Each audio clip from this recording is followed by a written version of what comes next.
Greetings 12th class political science students. Welcome back to our channel. Hope you all are doing great. And today we are here with the last part of the chapter, that is going to be India and post-communist country. Today we are going to sum up the whole chapter. So let us start now. I hope previous parts are completely clear to all of you. So today we will discuss India and post-communist countries. It means which kind of relation India is having with Russia and other countries which were separated from USSR. Let us start now. India has maintained a good relations with all the post-communist countries. It means हमारे relations हमेशा से अच्छे रहे हैं. Because you are able to see Russia is one of the finest friend of our country. In every time, in every situation, Russia has helped us. So, but the strongest relations are still those between Russia and India. सारी countries के साथ no doubt we are having good relations, but जिसके साथ आप सबसे अच्छे consider करते that is Russia and India. India's relations with Russia are an important aspect of India's foreign policy. हमेशा से आप लोग देख पाओगे जब भी कहीं प्रॉब्लम्स हुई हैं, जब भी कन्फ्लिक्ट्स हुए हैं, जब भी वॉर्स भी हुए हैं, है ना. आप पाकिस्तान के साथ वॉर देखोगे तो रशिया ने हमेशा हमारी हेल्प की है. जब आप यूएन की परमानेंट मेंबरशिप की बात करते हो, इवन देन रशिया हमारा सबसे अच्छा सपोर्टर होता है, सबसे बड़ा सपोर्टर होता है, राइट. सो हमारे अच्छे रिलेशंस रहे हैं रशिया के साथ. Indo Russian relations are embedded in a history of trust and common interest. हमारे इंटरेस्ट भी कॉमन है एक टाइप से. अब देखो, अगर आप देख पा रहे हो जो रशिया जिस आइडियोलॉजी को फॉलो करता था, हमने सिमिलर आइडियोलॉजी 1976 में सोशलिस्ट कहीं ना कहीं अपने कॉन्स्टिट्यूशन की प्रियम्बल में ऐड कर दी, है ना. तो हमारे कुछ कॉमन इंटरेस्ट भी हैं, right, and are matched by popular perceptions. कुछ परसेप्शंस भी हैं, कॉमन गोल्स यू कैन से. हम दोनों के कुछ आइडियल्स भी मैच होते हैं. Indian heroes from Raj Kapoor to Amitabh Bachchan are household names in Russia and many post-Soviet countries. अगर आप देख रहे हो तो राज कपूर से लेकर अमिताभ बच्चन जैसे हीरोज जिनका बहुत अच्छा खासा नाम है रशिया और उनकी आसपास की कंट्रीज में, है ना. सो पोस्ट सोवियत कंट्रीज में one can hear Hindi film song all over the region. और उसका ये आपको पता कैसे चलता है, क्योंकि हमें वहाँ ना हिंदी सॉन्ग सुनने को मिलते हैं उस रीजन में, उस एरिया में, है ना. And India is a part of the popular memory. जिन आपको इजीली आपको सॉन्ग्स, मूवीज, वो सारी चीजें देखने को मिल जाएंगी. तो it means we are able to see, we are able to maintain very good relations with Russia, you can say, है ना.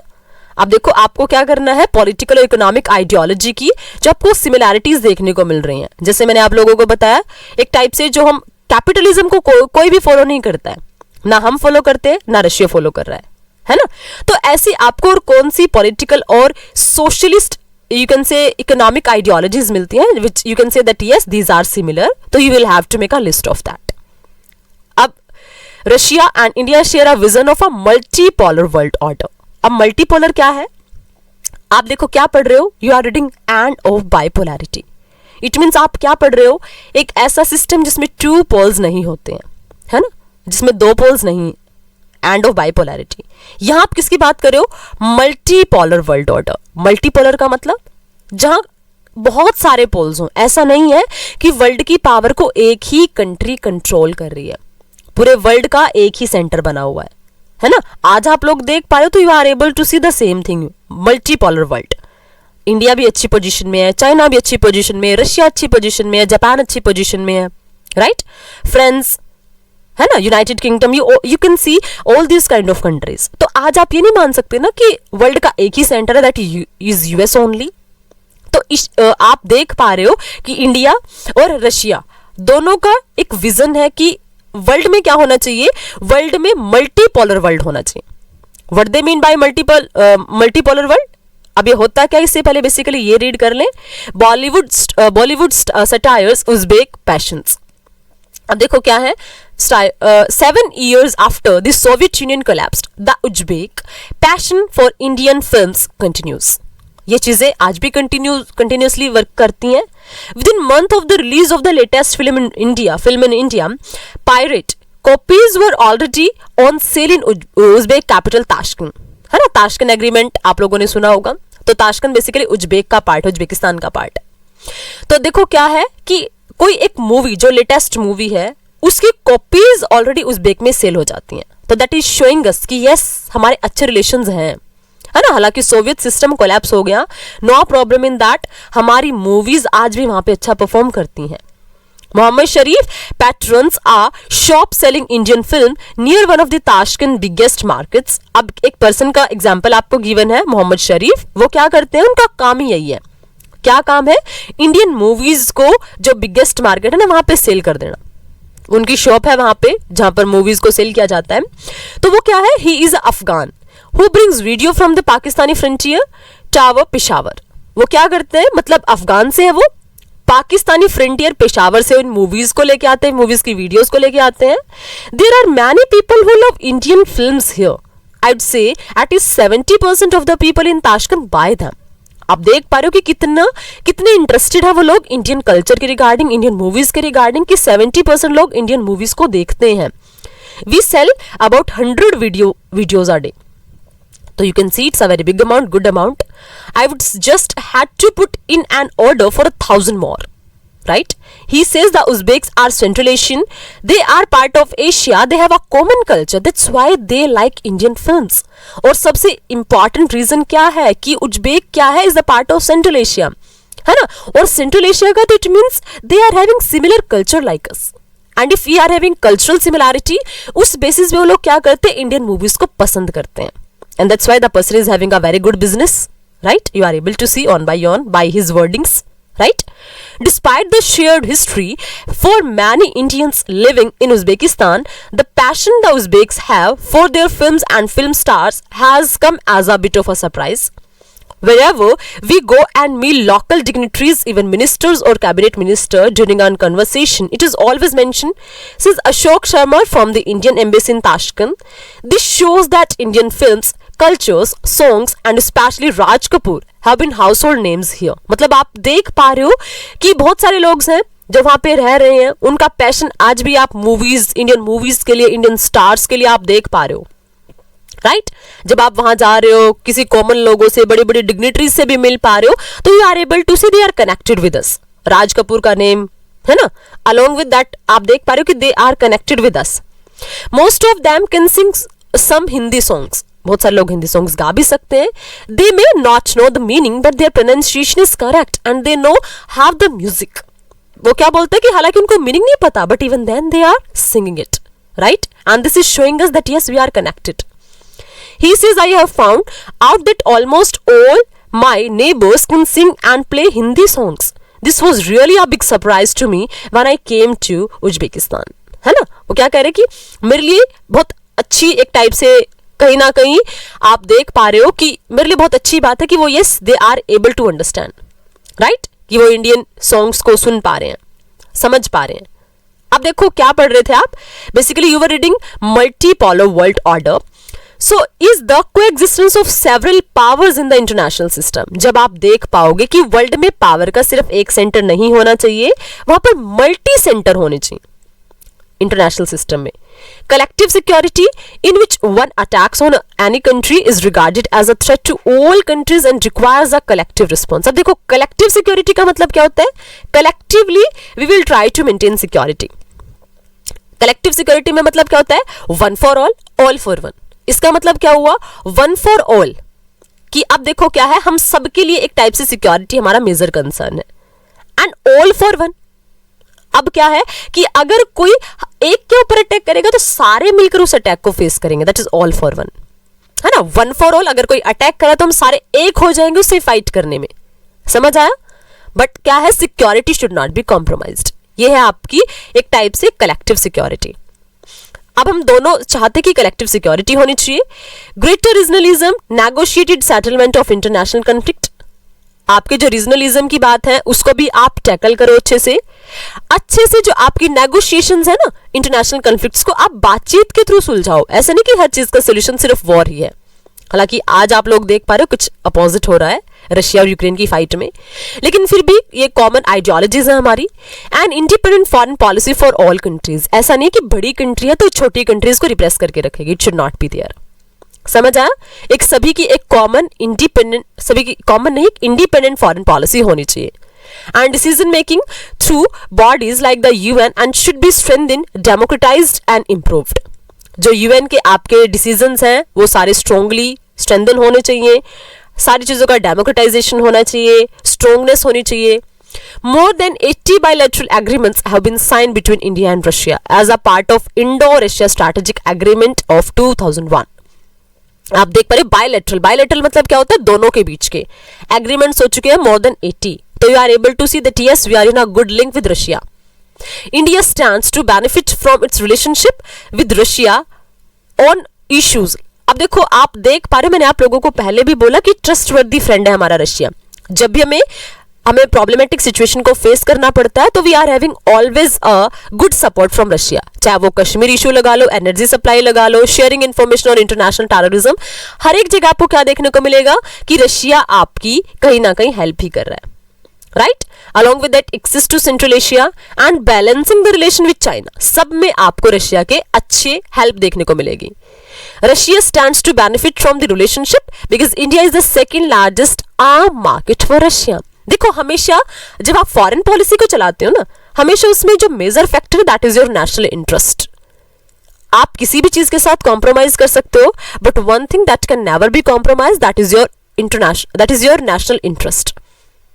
अब देखो, हम रशिया से आर्म्स के बहुत बड़े इंपोर्टर हैं. हम रशिया की सेकेंड लार्जेस्ट आर्म मार्केट है हम रशिया के लिए, इसीलिए भी रशिया कहीं ना कहीं हमारी इतनी हेल्प करता है. Indian military gets most of its hardware from Russia. हमारी हार्डवेयर रशिया से आती है. Since India is an oil importing nation, हम ऑयल इंपोर्ट करते हैं, इसीलिए भी रशिया को बेनिफिट हो जाता है. Russia is important to India as has repeatedly come to assistance of India during its oil crisis. India हमेशा देख पा रहा है कि रशिया उसको हेल्प कर रहा है, चाहे हमारा ऑयल क्राइसिस था. India is seeking to increase its energy imports from Russia and the republics of Kazakhstan and Turkmenistan. हम क्योंकि इंपोर्ट करें एनर्जी को, तो हमें भी अच्छे रिलेशन मेंटेन करना हमारे नेशनल इंटरेस्ट का पार्ट है. रशिया और यूएसएसआर वाली कंट्रीज हमें एक्सपोर्ट कर रही हैं, तो उनका भी नेशनल इंटरेस्ट है कि उन्हें हमारे साथ अच्छे रिलेशंस रखने पड़ते हैं. Cooperation with these republics includes partnership and investment in the oil fields, right? इसलिए आपको क्या करना पड़ता है, इन कंट्रीज के साथ आपको पार्टनरशिप, इन्वेस्टमेंट ये इजीली देखने को मिल जाएगी. Russia is important for India's nuclear energy plants and assisted India's space industries by giving. आप लोग हमेशा से देखोगे कि जब भी आप बात करते हो ना न्यूक्लियर एनर्जी की या फिर आप स्पेस एनर्जी की बात करते हो, हमेशा रशिया हमारी हेल्प करता है ना. For example the cryogenic rocket when India needed it. Russia and India have collaborated in various scientific projects. आप लोग देख पा रहे हो श्रीहरिकोटा में जब हम स्पेस से रिलेटेड कुछ भी डेवलपमेंट्स करते हैं तो हमेशा रशिया हमारी हेल्प करने के लिए एवर रेडी होता है. राइट, अगर आप यूएन सिक्योरिटी काउंसिल की परमानेंट मेंबरशिप की बात करते हो तो Russia is always in the favour that yes, India should get the permanent membership. तो in each and every aspect we are able to see that yes, we can say we are having good relations with Russia. अब देखो, पहले एक flashback में चले. This can be the last part, this will be the last part of the chapter. कि flashback में आपको क्या देखने को मिला है हमारे और यूएसएसआर के बीच में. During the cold war era, India and the USSR enjoyed a special relationship which led critics to say that India was part of Soviet camp. It was a multi-dimensional relationship. आप लोगों ने भी पढ़ा कि हम लोगों ने किसी एक बड़े ग्रुप के साथ, ब्लॉक के साथ एग्रीमेंट नहीं किया. We said we will not be the part of Russia, we will not be the part of USA also. हम ना तो यूएसएसआर ग्रुप का पार्ट बनेंगे ना कैपिटलिस्ट का पार्ट बनेंगे, बल्कि हमारी एक सेपरेट आइडियोलॉजी होगी, NAM, non alignment movement. But फिर भी आप लोग देखोगे कि हमने ना कहीं ना खुद को टिल्टेड फील किया है. आप लोग जब 1971 के अराउंड देखते हो तो हमने 1971 में क्या किया था, 20 इयर्स फ्रेंडशिप ट्रीटी कर ली रशिया के साथ. ऐसे में क्रिटिक्स क्या बोलते हैं कि ऑल्दो इंडिया बोलता है it is not the part of any block, but even then it is close to Russia. तो हमारे रिलेशंस कैसे रहे हैं, मल्टी डायमेंशनल रहे हैं. इकोनॉमिक में आपको क्या देखने को मिला है, the Soviet Union assisted India's public sector companies at a time when such assistance was difficult to get. US ने हमारी हेल्प की है हमेशा हमारी पब्लिक सेक्टर कंपनीज को बूस्ट करने में, जब हमें डिफिकल्टी फील हो रही थी, क्योंकि इंडिपेंडेंस के टाइम पे हम सेल्फ इंडिपेंडेंट नहीं थे, सेल्फ सफिशिएंट नहीं थे. राइट, तो ऐसे में हमने क्या फील किया, रशिया ने हमारी बहुत हेल्प की. It give aid and technical assistance for steel plants like Bhilai. देखो, जो हमारी कंट्री के सबसे बड़े बड़े स्टील प्लांट्स हैं, उन सब में रशिया का कंट्रीब्यूशन है। Bokaro, Visakhapatnam and machinery plant like Bharat heavy, भेल जिसको आप जानते हो, है ना, Bharat heavy electrical limited etc. The Soviet Union accepted Indian currency for trade when India was short of foreign exchange. देखो कितनी अच्छी बात है कि रशिया ने एज आ फ्रेंड हमेशा से हमारी हेल्प की। क्योंकि उस टाइम पे हमारी कंट्री के पास रिसोर्सेज इतने ज्यादा नहीं है, हमारे पास फॉरेन एक्सचेंज नहीं है, शॉर्टेज है उसकी, तो उसने हमारी करेंसी में भी ट्रेड एक्सेप्ट किया, है ना कहीं आप मान सकते हो it is the greatness of Russia, और वो भी उस टाइम पे जब हमें हेल्प की सबसे ज्यादा रिक्वायरमेंट थी, राइट। पॉलिटिकल एस्पेक्ट में क्या है, the Soviet union supported India's positions in the Kashmir issue. हमेशा से आप लोग देखोगे पाकिस्तान को हमेशा यूएस सपोर्ट करता है, क्योंकि पाकिस्तान उसके आर्म्स का इंपोर्टर है, राइट। तो हमारी हेल्प ऑटोमेटिकली रशिया करता है। तो यहां पर क्या किया, कश्मीर इशू पे यूएन में मतलब हमेशा से इंडिया का स्टैंड लेता है। It also supported India during its major conflicts, especially during the war with Pakistan in 1971. जब बांग्लादेश की फॉर्मेशन होती है ना, आप लोगों ने दूसरी बुक में पढ़ा भी है, सारी की सारी चीजें आप लोगों ने बड़े अच्छे से स्टडी की है। I think that is now completely clear to all of you. तो जब 1971 का वॉर हुआ तो उसमें रशिया ने हमारी बहुत हेल्प की थी। India too supported Soviet foreign policy in some crucial but indirect ways. India ने भी सपोर्ट किया सोवियत फॉरेन पॉलिसी को, हालांकि हम लोग इनडायरेक्ट वेज में करते हैं, हम डायरेक्टली कभी भी एक टाइप से सपोर्ट नहीं करते। अभी भी देखो जब रशिया यूक्रेन की फाइट हुई, हर एक कंट्री ना डायरेक्ट स्टेटमेंट दे रही थी, Russia should not do that, Russia has done something that is not correct. But क्या इंडिया ने कहीं भी डायरेक्ट स्टेटमेंट दी? No, because we are able to see कि रशिया हमारी हमेशा से हेल्प करता है, तो हम डायरेक्टली उसकी गलती होने के बाद भी हम उसको कुछ नहीं बोल पा रहे हैं, right. So we are also helping it in a indirect manner. अब मिलिट्री में क्या है, India received most of its military hardware from the Soviet Union at a time when few other countries were willing to part with military technologies. हम हमेशा से क्या करते हैं, मिलिट्री हार्डवेयर, है ना, कहां से लेते हैं, रशिया से लेते हैं। आप लोगों ने देखा होगा Sputnik, all this kind of things, है ना। तो हमारे बहुत सारे आप देख पा रहे हो कि जो आपके फाइटर जेट्स होते हैं वो भी हम कहीं ना कहीं रशिया से इंपोर्ट करते हैं, right. The Soviet Union entered into various agreements allowing India to jointly produce military equipments. और सिर्फ ऐसा नहीं कि हम रशिया से इंपोर्ट करते हैं, बल्कि अगर हमें कुछ डेवलप भी करना होता है ना मिलिट्री एस्पेक्ट में, तो रशिया तो भी वहां पे हमारी हेल्प करता है, इक्विपमेंट्स के थ्रू, टेक्नोलॉजिकल असिस्टेंस के थ्रू। तो Russia is always helping us, right. That's why you can say Russia is a trustworthy friend. Culture कैसा है हमारा, Hindi films and Indian culture were popular in the Soviet union. आप लोगों ने अभी अभी पढ़ा है ना कि वो लोग गा सकते हैं, they are able to sing Indian songs, Hindi movie songs, they are even then they are not able to understand the meaning but their pronunciation is correct completely. A large number of Indian writers and artists visited in the USSR. बहुत सारे हमारी country के लोग जाते हैं, shooting वहां पे करते हैं, हमारे आर्टिस्ट जाते हैं, राइटर्स जाते हैं, फिल्म स्टार्स जाते हैं। तो इन एवरी मैन, इसको बोलते हैं cultural diplomacy, you can say people to people diplomacy, जब हम कनेक्ट होते हैं, राइट। क्योंकि हम लोगों के साथ कनेक्टेड है ना, तभी वो लोग हमारी मूवीज के सॉन्ग गा रहे हैं, right. People to people connectivity, so that is also very good with Russia, you can say, right. तो you are able to say that yes we are able to maintain very good relationship with Russia, not only with Russia but other countries of USSR bloc, but especially with Russia, you can say, right. So you can do on by on, right, related to Cold War and all these kind of things. So formally it was the last video of the chapter. I hope all of the parts are completely clear to all of you. We have completed the chapter in 10 videos and we have covered each and everything. I hope everything is completely clear to all of you. But even now, if you are having any kind of doubts and queries, feel free to ask your doubts in comment section. We will meet in next video with the NCERT solution for the same chapter. If you are able to understand the whole chapter, please press the like button and subscribe the channel. Thank you for being connected. Thanks a lot.